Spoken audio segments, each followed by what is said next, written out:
Манифест, Сейчас пойдем. Бурденко Бойс. Он пойдет. И опять бюджетные съемки на камеру мобильного телефона.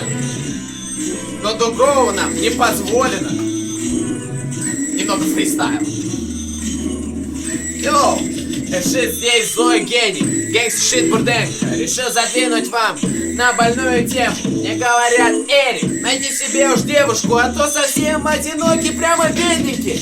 И я задумался, решил рассмотреть предложение и для себя кое-что отметил. Есть типы, которые особо интересны. Знакомство с ними может быть для мозга болезненным. Первый тип — это блядские святоши, которые не раздвинут ноги ни за какие гроши. Но если хочешь увидеть ее без одежды, зайди в ее инсту и наслаждайся зрелищем. Вот я в купальнике, вот фотка моей жопы, вот мои сиськи, мальчики. Налетайте, я готовы.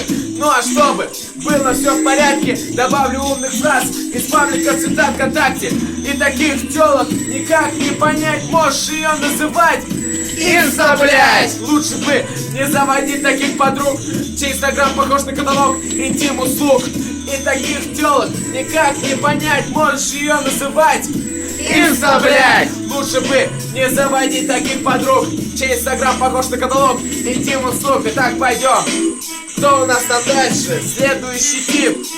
Клубные шалавы. Девочки от 16 до 20 лет ходят в школу, либо в университет. Всю неделю ждут наступления пятницы, чтоб наконец-то нормально оторваться, залезть на барную стойку, устроить там грязные танцы, чтобы парни могли их жопой наслаждаться.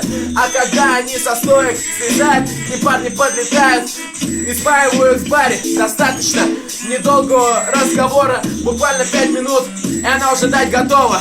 А на утро появляются лихие мысли, что вчера ночью хватануло лишнего. Интересно, что сказали папа с мамой, если б узнали, что меня впятером ебали.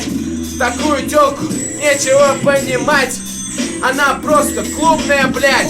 Лучше бы не заводить таких подруг, кто так проводит свой досуг. Такую тёлку нечего понимать, называй ее клубная, блядь. Лучше бы не находить таких подруг, кто так проводит свой досуг. Третий тип. Обидный и провальный — это когда тёлка не удалась ебальником. Ты с ней общаешься и тебе нравится, но в будущем с ней ты сомневаешься. Ты знаешь, что вы были бы идеальной парой, если б хирурги ее лицо подправили. И да, я знаю, я сам не идеальный, но тем не менее хочу и придираюсь. Возможно, после всех этих строк мне скажут: слышь, закрой свой рот!